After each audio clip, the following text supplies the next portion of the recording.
가맹비 3천만 원, 인테리어비 5천만 원, 로열티 매달 150만 원, 치킨집 하나 차리려면 본사한테만 8천만 원 넘게 뜯기는 세상입니다. 근데 가맹비 0원, 로열티 월 15만 원짜리 프랜차이즈가 있어요.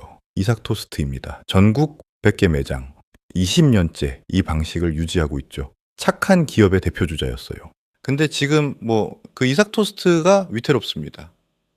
2023년 신규 개점 25개, 폐점 22개, 격차가 거의 없어요. 매물이 쏟아진다는 얘기가 돌고 본사 영업이익률은 10%도 안 됩니다.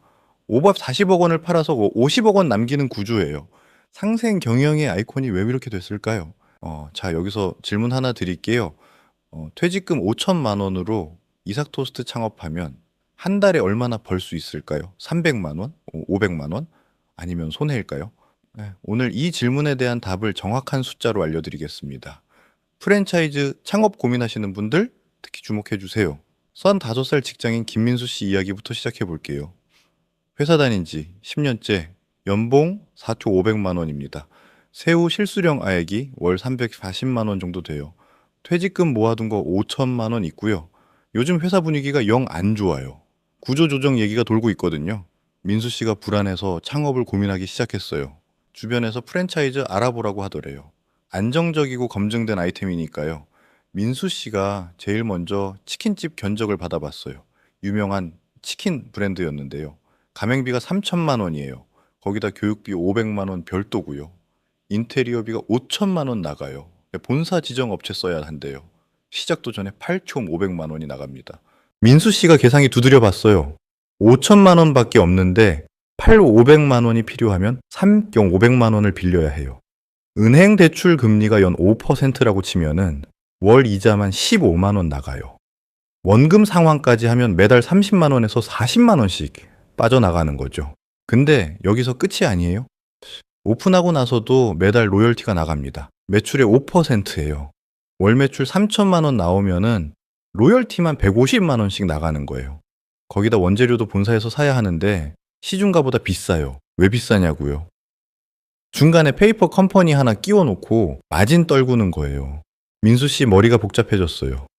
대출 받고 시작하면은 망하기 딱 좋겠더래요. 매달 이자 내고 로열티 내고 비싼 원재료 사다 쓰면 뭐가 남겠어요. 그때 대학 동창인 재훈이가 연락이 왔어요. 민수야, 너 창업 고민한다며? 이삭토스트 알아봐. 거기는 가맹비가 0원이래. 민수 씨가 처음엔 못 믿었어요. 세상에 공짜가 어디 있어요. 가맹비 안 받으면 다른 데서 뜯어가겠지 싶었죠. 그래도 일단 알아는 봐야겠다 싶어서 이삭토스트 본사에 문의했습니다. 정말이었어요. 이삭토스트는 가맹비를 안 받아요. 2004년 법인 설립 때부터 지금까지 20년 넘게 그래 왔대요. 교육비 400만 원만 내면 돼요. 인테리어는 본사가 강매하지 않아요. 직접 알아서 하면 됩니다. 로열티는 월 15만 원 정객제예요. 매출이 3천만 원이든 5천만 원이든 15만 원만 내면 되는 거죠. 민수 씨가 깜짝 놀랐어요. 다른 프랜차이즈랑 완전히 다르잖아요. 창업 비용을 계산해 봤습니다. 보증금 2천만 원, 인테리어 2천만 원, 집기 및 설비 1천만 원, 교육비 400만 원, 총 5대본 400만 원이에요. 퇴직금으로 딱 되네요. 대출 안 받아도 돼요. 민수 씨가 혹했어요. 근데 한편으로는 의심도 들었죠. 뭔가 함정이 있는 거 아닐까? 겉으로는 착한 척 하면서 숨겨진 비용이 있는 거 아닐까? 그래서 민수 씨가 직접 발품을 팔기 시작했어요. 실제 가맹점주들을 만나러 다닌 거죠. 첫 번째로 만난 분이 구로 디지털 단지 앞에서 이삭토스트 하시는 이영희 점주님이었어요. 우렵살 3년 전에 명예퇴직하고 창업하신 분이에요. 제가 솔직히 말씀드릴게요. 대박은 못 쳐요. 근데 본사가 뜯어가는 게 없으니까 벌면 내가 다 가져가요. 다른 프랜차이즈 하는 친구들 보면은 매출은 나한테보다 많이 나는데 본사 주고 로열티 주고 나면은 남는 게 비슷해요. 영희 씨 매장은 월 매출이 2,200만 원 정도 나온대요. 원가 70만 원, 인건비 아르바이트생 한 명 써서 250만 원, 임대료 170만 원, 로열티 15만 원, 전기세, 수도세, 가스비 합쳐서 90만 원, 기타 비용 50만 원, 다 빼면 855만 원 남아요. 여기서 영희 씨가 일한 대가로 400만 원 가져가면 실제 순이익은 월 455만 원입니다. 민수 씨가 물었어요. 그럼 명예퇴직 전 월급이랑 비교하면 어때요? 영희 씨가 웃으면서 답하더래요. 전에 월급이 새우 500만 원 정도 받았어요. 그거보다는 적죠. 근데 회사 다닐 때는 새벽 7시에 나가서 밤 10시에 들어왔잖아요. 지금은 아침 7시에 문 열어서 오후 6시에 닫아요. 저녁이 있는 삶이에요. 돈은 좀 덜 벌어도 삶의 질은 더 좋아요. 네, 민수 씨가 두 번째로 만난 분은 강남역 근처에서 하시는 박준혁 점주님이었어요. 32살 젊은 점주예요. 준혁 씨는 처음부터 창업을 목표로 했대요. 저는 직장 생활이 안 맞더라고요. 2년 다니다가 그만두고 창업했어요. 이삭 토스트 선택한 이유는 초기 비용이 적게 들어서요. 제가 모아둔 돈이 6천만 원이었거든요. 준혁 씨 매장은 입지가 좋아요. 강남역 10번 출구 앞이에요. 월 매출이 3,600만 원 나온대요. 원가 1,120만 원, 인건비 아르바이트생 2명 써줘서 500만 원, 임대료가 비싸서 350만 원, 로열티 15만 원, 공과금 110만 원, 기타 비용 80만 원, 다 빼면 1,025만 원 남습니다. 준혁 씨가 본인 인건비로 350만 원 가져가면 순이익이 월 6, 75만 원이에요. 처음에는 참 힘들었어요. 아침 6시 30분에 나와서 저녁 7시까지 일하거든요. 주말도 없고요. 근데 1년 지나니까 시스템이 잡히더라고요. 이제는 아르바이트생들한테 많이 맡기고 저는 관리만 해요. 민수 씨가 세 번째로 만난 분은 인천 부평에서 하시는 최수진 점주님이었어요. 39살 남편이랑 같이 운영하세요. 저희는 맞벌이 하다가 둘째 낳고 나서 제가 그만뒀어요. 집에만 있기 뭐하고 해서 이삭 토스트 시작했죠. 남편이 회사 다니면서 주말에 와서 도와줘요. 수진 씨 매장은 월 매출이 1,600만 원이에요. 아파트 단지 상가인데 유동인구가 많지 않대요. 원가 560만 원, 인건비 본인이 직접 하니까 0원, 임대료 120만 원, 로열티 15만 원, 공과금 70만 원, 기타 비용 40만 원, 다 빼면 795만 원 남아요. 제 인건비를 월 300만 원이라고 치면은 실제로는 495만 원 남는 거죠. 남편 월급이 400만 원이니까 합치면은 895만 원이에요. 맞벌이 할 때는 850만 원 정도 됐는데 지금이 조금 더 나아요. 무엇보다 애들 챙기면서 일할 수 있잖아요. 민수 씨가 세 분을 만나고 나니까 대충 감이 잡히더래요. 입지에 따라 천차만별이에요. 좋은 곳은 월 600만 원 넘게 남고 보통은 400만 원에서 500만 원 남고 안 좋은 곳은 300만 원도 안 남아요. 근데 중요한 건 뭐냐면요. 본사가 뜯어가는 게 없다는 거예요. 민수 씨가 궁금해졌어요. 정말로 본사가 안 뜯어갈까? 뭔가 숨겨진 수입원이 있는 거 아닐까? 그래서 이삭 토스트 재무제표를 직접 찾아봤습니다. 상장 회사는 아니지만 전자공시 시스템에서 확인할 수 있었어요. 2023년 기준 매출이 539억 원이에요. 여기서 상품 매출이 509억 원입니다. 상품 매출이 뭐냐면 가맹점에 원재료 공급하는 거예요. 빵, 소스, 햄, 계란 이런 거 납품하는 매출이죠. 기타 매출이 20억 원 정도 있는데 이게 로열티랑 교육비예요. 로열티를 계산해 볼게요. 가맹점 917개 곱하기 15만 원 곱하기 12개월 하면은 16억 5천만 원 나와요. 여기에 신규 가맹점 교육비 더하면 딱 20억 원 맞아떨어집니다. 임대 수익도 조금 있어요. 본사가 부동산을 좀 갖고 있거든요. 그럼 이삭 토스트 본사는 어디서 돈을 벌까요? 물류 마진이랑 로열티밖에 없어요. 로열티는 계산했잖아요. 연 16억 원. 나머지는 다 원재료 공급에서 나오는 마진이에요. 그 마진이 과한가 안 과한가를 보려면 매출 총이익률을 봐야 합니다. 2023년 기준 39억 준 8%예요. 40%도 안 돼요. 이게 많은 건지 적은 건지 비교해 봐야 알겠죠. 파리바게트 본사인 파리크라상 매출 총이익률이 50%가 넘어요. 이삭보다 10% 이상 높아요. 이삭이 물류에서 덜 먹고 있다는 증거죠. 영업이익률도 봐야 해요. 2023년 기준 9.9%예요. 10%가 안 됩니다. 이게 뭘 의미하냐면 540억 원 팔아서 53억 원 남긴 거예요. 가맹점 900개 굴리면서 50억 원 남기는 거죠.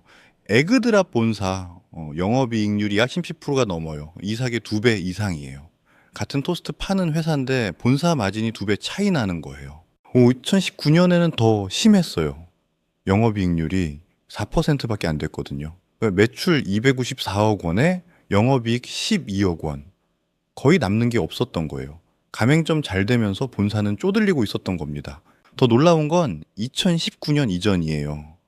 로열티 월 15만 원도 그때 도입된 거거든요. 그 전에는 로열티도 안 받았어요. 물류 마진만으로 버텼던 거예요. 흑자와 적자 사이를 줄타기 하면서요. 그럼 왜 로열티를 받기 시작했냐? 진짜 마이너스 직전까지 갔기 때문이에요. 더 이상 버틸 수가 없었던 거죠.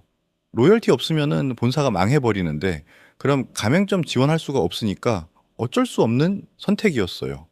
로열티도 매출 연동이 아니라 정객제로 했고요. 보통 프랜차이즈는 매출의 3%에서 5%는 받거든요. 월 매출 3천만 원이면 로열티만 100만 원인데 이삭은 15만 원만 받는 거예요. 민수 씨가 혹시 다른 데서 빼가는 건 없을까 싶어서 특수관계자 거래도 확인해 봤어요. 동행로지스라는 회사가 있어요. 물류 담당하는 특수관계 법인이에요. 여기서 원재료 매입해 온다고 합니다. 이게 의심스러울 수 있죠. 긴 중간에 회사 끼워놓고 마진 떨구는 거 아니냐. 근데 이 정도면은 정상적인 거래 구조예요. 물류를 직접 하려면은 창고도 있어야 하고 배송 시스템도 갖춰야 하거든요. 별도 법인으로 분리하는 게 효율적이에요. 진짜 이상한 구조는 뭐냐면요. 예를 들어 치킨 소스를 아무 역할 없는 페이퍼 컴퍼니 통해서 비싸게 사오게 하거나 시중에서 싸게 살 수 있는 식용유를 본사에서 비싸게 사야만 하는 거, 이런 게 문제인 건데 이삭은 그런 게 없어요. 판관비 항목도 훑어봤어요. 2023년 기준 전체 급여가 60억 원이에요. 1인당 평균 9,300만 원. 높아 보일 수 있는데요. 이삭 토스트는 장기 근속자가 많아요. 짬 높은 분들이 많으니까 평균 급여도 올라가는 거예요. 가맹점 900개 굴리는 회사 대표가 특별히 고액 연봉 가져간 흔적은 없습니다. 가맹 점주들 사이에서도 본사가 뜯어간다는 불만이 거의 없어요. 뭔가 이상한 거래가 있었으면은 점주들 사이에서 소문 났을 거예요. 그런 게 없다는 건 실제로 없다는 거죠. 민수 씨가 결론 내렸어요. 이삭 토스트 본사는 진짜 착한 게 맞다. 숫자로 증명이 된다. 그럼 이제 민수 씨 입장에서 이삭 토스트가 좋은 선택인지 따져봐야겠죠. 다른 프랜차이즈랑 비교해봤습니다. 에그드랍부터 볼게요. 요즘 뜨는 샌드위치 프랜차이즈예요. 가맹비가 3천만 원, 교육비 500만 원, 인테리어비 4천만 원, 기타 비용 500만 원, 총 창업 비용이 8천만 원이에요. 민수 씨 돈이 5천만 원밖에 없으니까 3천만 원 빌려야 해요. 연 5% 금리로 대출 받으면 월 이자가 12만 원 정도 나가요. 에그드랍 가맹점 평균 매출이 2억 7천만 원이에요. 월 평균 2,250만 원입니다. 이삭보다 30% 높아요. 객단가가 비싸거든요. 샌드위치가 6,000원에서 7,000원이에요. 이삭 햄 스페셜이 3,600원인데 거의 2배 차이죠. 수익을 계산해 볼게요. 월 매출 2,000비에 50만 원 기준으로요. 원가율 35%면 787만 원 나가요. 인건비 아르바이트생 2명 써서 450만 원, 임대료 180만 원, 로열티가 매출의 5%니까 122만 원, 공과금 100만 원, 다 빼면 621만 원 남아요. 여기서 민수 씨 인건비 3표 75만 원 빼면 246만 원 남습니다. 이삭보다 많이 남네요? 아니에요. 대출 이자를 빼야죠. 월 12만 원 빼면은 234만 원 남아요. 원금 상환까지 하면 200만 원 정도 될 거예요. 이삭은 대출 없이 입지 잘 잡으면은 월 400만 원 넘게 남는데 에그드랍은 대출 받고 200만 원 남는 거예요. 근데 에그드랍의 장점이 있어요. 매출이 높으니까 성장 가능성이 있어요. 입지 잘 잡고 장사 잘하면은 월 매출 3천만 원도 나와요. 그럼 이익도 훨씬 많이 남고요. 이삭은 구조적으로 한계가 있어요. 객단가가 3,600원이거든요. 아무리 많이 팔아도 한계가 있는 거죠. 서브웨이도 비교해 볼게요. 가맹비 1,500만 원, 인테리어비 5천만 원, 총 창업 비용 8천만 원에서 9천만 원. 가맹점 평균 매출이 8억 원 넘어요. 이삭의 4배예요. 객단가도 7,200원이고 회전율도 빨라요. 주문 들어오면 조립하듯이 찍어내거든요. 근데 서브웨이는 입지 선택이 까다로워요. 유동인구 많은 역세권이나 오피스 밀집 지역이어야 해요. 그런 곳은 임대료가 비싸죠. 월 500만 원 이상 나가요. 경쟁도 치열하고요. 대신 잘 되면은 정말 잘 돼요. 월 순이익 1,000만 원 넘게 버는 점주도 있어요. 민수 씨가 세 가지 브랜드를 비교해 보니까 확실해졌어요. 이삭 토스트는 저위험 저수익 모델이에요. 초기 투자 적게 들고 본사가 안 뜯어가지만 대박은 못 쳐요. 안정적으로 생계 유지하는 게 목표라면 괜찮아요. 에그드랍은 중위험 중수익이에요. 초기 투자 좀 들고 대출도 받아야 하지만 매출이 높으니까 버는 것도 많아요. 좀 더 적극적으로 돈 벌고 싶으면 이쪽이 나아요. 서브웨이는 고위험 고수익이에요. 초기 투자 많이 들고 입지 선택도 까다롭지만 잘 되면 정말 많이 벌어요. 한방 노리는 분들한테 맞죠. 네, 민수 씨가 고민에 빠졌어요. 본인한테 뭐가 맞을까? 5천만 원으로 안전하게 갈까? 3천만 원 빌려서 공격적으로 갈까? 그때 재훈이가 또 연락이 왔어요. 민수야, 내가 최근에 안 좋은 소식 들었어. 이삭 토스트 매물이 많이 나온대. 민수 씨가 깜짝 놀라서 알아봤어요. 정말이더래요. 2023년 신규 개점이 25개였는데 폐점이 22개예요. 2021년에는 신규 개점 34개, 폐점 11개였거든요. 신규가 폐점의 3배였는데 지금은 거의 같아진 거예요. 무슨 일이 벌어지고 있는 걸까요? 점주들이 느끼는 거예요. 본사는 착한데 내 통장은 안 늘어난다고요. 다른 브랜드 했으면 더 벌었을 것 같다는 생각이 드는 거죠. 실제로 주변에 에그드랍 하는 친구는 더 버는 것 같고 서브웨이 하는 지인은 대박 났다는 소식도 들리고요. 가맹비는 더 내지만 매출도 더 나오는 브랜드들과 비교하면 이삭이 무조건 좋다고 하기 어려워진 거예요. 이삭 토스트의 구조적 한계가 드러나기 시작한 겁니다. 객단가가 낮아요. 햄 스페셜 3,600원, 계란치즈 400원, 제일 비싼 게 치킨 토스트 500원이에요. 평균 객단가가 4,000원이 안 돼요. 한 사람이 5,000원 쓰기가 쉽지 않죠. 에그드랍은 샌드위치 하나에 음료 시키면 이제 10,000원 나와요. 회전율도 낮아요. 토스트 한 개 만드는데 5분 정도 걸려요. 손이 많이 가거든요. 철판에 빵 올리고 계란 따로 굽고 야채 얹고 소스 바르고 포장까지. 바쁜 아침 시간에 주문 밀리면은 손님 기다리다가 짜증내고 가요. 매출 성장도 한계가 있어요. 이삭 토스트는 주로 아침이랑 점심 장사예요. 저녁에는 손님이 없어요. 토스트를 저녁으로 먹는 사람이 드물거든요. 하루 매출의 70%가 오전 7시부터 오후 2시 사이에 나와요. 반면 에그드랍이나 서브웨이는 저녁 장사도 돼요. 샌드위치는 저녁 식사 대용으로도 괜찮거든요. 하루 영업시간을 더 길게 쓸 수 있는 거죠. 이삭은 저녁 6시면 문 닫아도 되는데 다른 브랜드는 밤 9시까지 열어야 해요.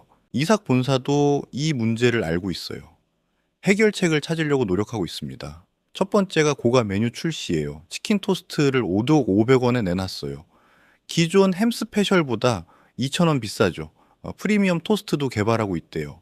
6,000원에서 7,000원대 상품이요. 두 번째가 신규 브랜드 론칭이었어요. 이삭버거라고 2022년에 시작했어요. 수제버거 브랜드였습니다. 토스트 말고 다른 캐시카우를 만들어 보려고 한 거죠. 버거는 객단가가 높잖아요. 10,000원 이상 받을 수 있고요. 하지만 결과가 좋지 않았어요. 시작한 지 얼마 안 돼서 철수했고 고바 5억 원 넘는 손실을 냈죠. 재무제표에 나와요. 시설 비품 정리 비용만 4억 5천만 원. 폐기 손실이랑 손상 차손까지 합쳐서요. 완전히 실패한 거예요. 왜 안 됐을까요? 이삭버거는 포지셔닝이 애매했어요. 가성비 버거도 아니고 고급 버거도 아니었어요. 중간 어딘가에 있었는데 그게 제일 안 되는 자리예요. 한국 버거 시장이 엄청 치열하잖아요. 가성비 쪽은 노브랜드 버거가 꽉 잡고 있어요. 싸이버거가 2,900원이에요. 이삭버거가 가격으로 승부하려면은 2,000원대로 내려가야 하는데 그럼 마진이 안 나와요. 고급 쪽은 파이브 가이즈, 쉐이크 쉑이 있고요. 15,000원에서 20,000원대 버거인데 브랜드 파워가 어마어마해요. 국내 수제버거 브랜드들도 수준이 많이 올라갔어요. 크라제 버거, 버거킹의 프리미엄 라인, 맘스터치, 시그니처 버거. 경쟁이 너무 심해요. 이삭이 끼어들 틈이 없었던 거죠. 거기다 이삭이라는 브랜드 이미지도 문제였어요. 사람들 머릿속에 이삭은 저렴한 토스트예요. 3번 600원짜리 아침 식사. 거기서 10,000원짜리 버거를 팔면은 뭔가 이상한 거죠. 가격과 브랜드가 안 맞는 거예요. BHC를 보면은 참고가 돼요. 치킨 본업은 유지하면서 아웃백이나 창고 화미즘 같은 전혀 다른 브랜드를 인수했거든요. 직접 만든 게 아니라 잘 만든 회사를 산 거예요. 이삭도 버거 잘하는 회사를 인수할 수 있었죠. 아니면 버거가 아니라 다른 아이템을 찾아도 됐고요. 이삭의 약점이 여기서 드러나요. 신사업 진출에 익숙하지 않아요. 20년 동안 토스트 하나만 했거든요. 한 우물만 판 건 장점이지만 변화에 취약하다는 뜻이기도 해요. 외식업은 유행이 빨리 바뀌잖아요. 망하지 않을 것 같던 브랜드도 역사 속으로 사라져요. 스무디킹 기억나세요? 한때 전국에 매장이 200개가 넘었어요. 지금은 몇 개 안 남았죠. 에그슬롯도 마찬가지예요. 오픈할 때 줄 서서 먹었는데 지금은 매장 많이 줄었어요. 이춘추 뉴욕 스테이크도 그래요. 가성비 스테이크로 엄청 인기였는데 지금은 어디 갔어요? 트렌드가 바뀌면 순식간에 무너져요. 이삭도 예외일 수 없죠. 그럼 이삭의 미래는 어떨까요? 우선 재무 상태부터 봅시다. 총 자산이 255억 원이에요. 여기서 현금이랑 예금이 47억 원. 네. 부동산이 154억 원이에요. 토지와 건물 같은 것들이요. 거기서 임대 수입도 나와요. 부채는 56억 원인데 대부분 운전 자본이에요. 매입 채무, 미지급금 이런 거요. 금융기관 차입금은 없어요. 무차입 경영이죠. 2019년에는 시설 자금 차입이 48억 원 있었거든요. 그걸 다 갚았어요. 영업에서 나오는 현금 흐름으로 차근차근 갚은 거예요. 이제 빚은 없고 순자산이 190억 원이에요. 자본금 1억 원으로 시작해서 190억 원 쌓은 거죠. 2019년 이후로 자본금 변동도 없고 외부 투자 받은 적도 없어요. 진짜 말 그대로 순수하게 장사해서 번 돈이에요. 2023년에 주주한테 40억 원 배당도 했는데 주주가 김학영 대표랑 이중기님 두 분이에요. 50대 50 지분이니까 각각 20억 원씩 가져간 거죠. 이게 나쁜 배당 아니에요. 그동안 본사 마진 줄여가면서 상생 경영하다가 이제 좀 안정권 들어와서 가져간 거거든요. 박수 쳐줘도 되는 배당이에요. 회사가 흔들릴 걱정은 없죠. 빚도 없고 부동산도 있고 현금도 있어요. 가맹점이 좀 줄어들어도 버틸 체력은 있습니다. 단기적으로는 안전해요. 하지만 장기적으로는 어떨까요? 걱정되는 부분이 있어요. 가맹점 순증가가 둔화되고 있거든요. 신규 개점은 줄고 계약 해지는 늘고 있어요. 이삭 본사의 수익 구조가 지금 물류 유통이잖아요. 가맹점이 줄어들면 물류 매출도 줄어요. 가맹점 수가 생명인 구조인데 성장이 멈추면 위험해지는 거예요. 마진율을 높이면 되지 않냐고 생각하실 수도 있는데 그러면 전 상생 경영 철학이랑 충돌해요. 물류에서 더 남기거나 로열티를 올리면은 점주 부담이 커지잖아요. 지금 김학영 대표 스타일상 그럴 것 같지 않아요. 하지만 희망적인 건 요즘 경기가 안 좋다는 거예요. 불황이 이삭 토스트한테는 호재일 수 있어요. 경기가 안 좋으면 저렴한 한 끼가 인기를 끌거든요. 하지만 600원짜리 토스트로 아침 해결하는 사람이 늘어나요. 실제로 코로나 시기에 이삭 매출이 크게 성장했어요. 2019년 290억 원에서 2023년 530억 원으로 연평균 19% 성장했는데 다른 외식업이 다 꺾일 때 이삭만큼은 올랐죠. 불황의 토스트라는 별명이 있어요. 소주가 불황의 술인 것처럼 토스트가 불황의 아침 식사인 거죠. 저렴하게 한 끼 때우려는 수요는 불황일수록 커지거든요. 2024년 들어서 자영업자 폐업률이 엄청 높아졌어요. 하루에 1,300개 사업장이 문 닫는데요. 이럴 때 사람들은 외식비부터 줄여요. 10,000원짜리 점심 대신 5,000원짜리 토스트로 바꾸는 거죠. 커피도 스타벅스 대신 편의점 커피 마시고요. 생활 방어가 시작되는 거예요. 이삭한테는 기회인 셈이죠. 다만 영원할 순 없어요. 브랜드도 수명이 있거든요. 20년 전에 대세였던 브랜드가 지금 다 있나요? 살아남은 것도 있지만 사라진 브랜드가 훨씬 많아요. 그래서 앞으로도 이삭이 살아남으려면은 변화가 필요해요. 지금처럼 토스트 하나만으로는 분명한 한계가 있어요. 신메뉴든 신규 브랜드든 뭔가 새로운 성장 동력을 찾아야 해요. 버거는 실패했지만 다른 시도를 해야 돼요. 배달 전문 브랜드를 만들 수도 있고 해외 진출을 해볼 수도 있고 편의점 제품으로 확장할 수도 있죠. 민수 씨는 어떻게 결정했을까요? 고민 끝에 일단 회사를 더 다니기로 했대요. 창업은 신중하게 준비하겠다고요. 앞으로 1년 동안 입지 공부도 하고 실제 점주들 만나서 얘기도 더 들어보고 자금도 더 모으겠대요. 그리고 무엇보다 이삭 토스트의 변화를 지켜보겠대요. 앞으로 1년, 2년 동안 어떻게 바뀌는지, 고가 메뉴가 먹히는지, 가맹점 수가 다시 늘어나는지 확인하고 나서 결정하겠다고요. 현명한 선택이에요. 네. 자, 정리할게요. 오늘 퇴근하고 딱 3가지만 체크해 보세요. 첫째, 내가 투자할 수 있는 돈이 얼마인지 정확히 계산하세요. 5천만 원 있으면 이삭 8천만 원 투자, 가능하면은 다른 브랜드도 고려할 수 있어요. 대출은 신중하게요. 월이자가 얼마나 나가는지 계산해 봐야 해요. 둘째, 입지를 최소 10곳 이상 발품 팔아서 알아보세요. 유동인구 체크하고 경쟁 매장 파악하고 임대료 협상하세요. 프랜차이즈 성공의 80%는 입지예요. 아무리 좋은 브랜드도 입지 못 잡으면 망해요. 셋째, 실제 점주들 만나서 솔직한 얘기 들어보세요. 본사 설명만 듣지 말고 현장 목소리를 들어야 해요. 가맹점주 카페 같은 데 가면은 리얼 후기 많아요. 좋은 얘기만 있는 곳은 의심해봐야 하고요. 이삭 토스트는 진짜 착한 프랜차이즈 맞아요. 재무제표로 증명됩니다. 가맹비 0원, 로열티 월 15만 원, 물류 마진도 낮아요. 본사가 덜 가져가는 구조예요. 상생 경영이 진심이에요. 하지만 무조건 좋은 선택은 아니에요. 객단가 낮고 회전율 낮아서 매출이 적게 나와요. 저위험 저수익 모델입니다. 창업비용 적게 들지만 대박치기는 힘들어요. 딱 생계형 창업자한테 맞는 모델이에요. 착한 기업이 살아남을 수 있는지, 상생 경영이 지속 가능한지 이삭 토스트가 그 답을 보여주고 있습니다. 20년 넘게 가맹비 0원을 유지하면서 수백 개 가맹점을 키웠어요. 이건 진짜 쉽지 않은 일이에요. 여러분은 어떻게 생각하세요? 댓글로 남겨주세요. 주변에 이삭 토스트 창업하신 분 있으면 실제 경험담도 공유해 주시고요. 여러분의 경험이 다른 분들한테 큰 도움이 됩니다.